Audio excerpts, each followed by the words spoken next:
Welcome back to Fiji Fever, the countdown to Survivor Fiji. Well, it's time to find out who our super surprise guest star is. After 8 seasons, there's no one quite like her. She has the record for the most individual immunities won in a single show. And she has graced us with her presence today. Please welcome the winner of Survivor Australian Outback, Pam. Hi. Pam, thank you for being with us today. Thanks. I appreciate it. Thanks. First things first, you asked and wanted to apologize to the Courtney crew and to Courtney's fans. May I ask why? Yes, and I'm sorry that it's me here and not Courtney, okay? Because I know how you guys are. I know you love her. I love her too. So I'm sorry it's me and not her. So I am sorry. Okay.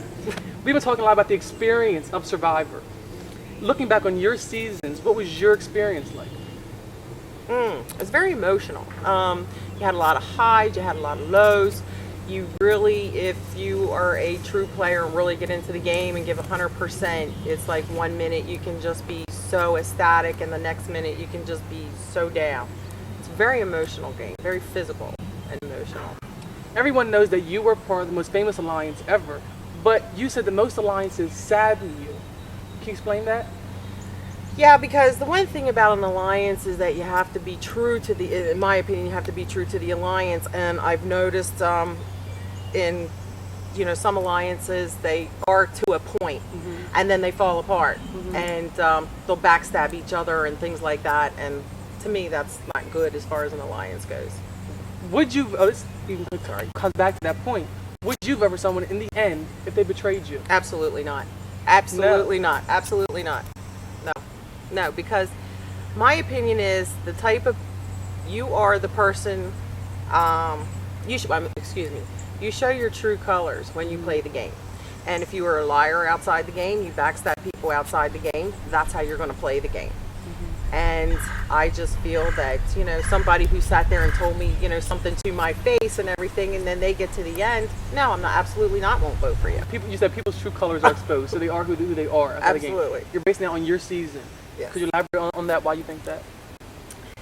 Yes, there are some people who I respected during the game. I will not mention any names.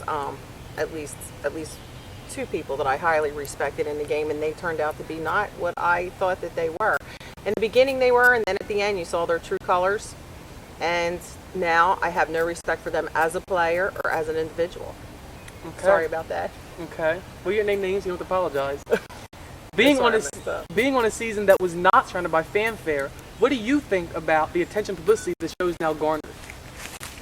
I am so overwhelmed, and I am so happy for you. Thank you. I really, really am. Because I wasn't in the very original first Survivor show, but I have been in many after that. And I have just seen it grow over the years and your potential and everything. And I am just so proud of you and how much you have done and how far the show and you yourself have come. Well, thank you. That wasn't a question to get I know. Well, it's not like I'm on the show and I want praise or anything. Okay. Courtney became a huge fan favorite, and in Exile Island, she said that she modeled her strategy and gameplay after her idol, who she said happened to be you. What did you make of her and what she said?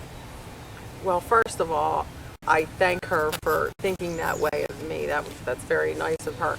I am very proud of Courtney, the way that she played the game. I think she showed a lot of integrity. I also felt that it took a lot for her to lay down her torch to keep her word. And I'm sorry, people might disagree with me, but I admire her as a player and as an individual for doing what she felt was right inside. Okay. You, of course, not only made it to the end, but you walked away a winner.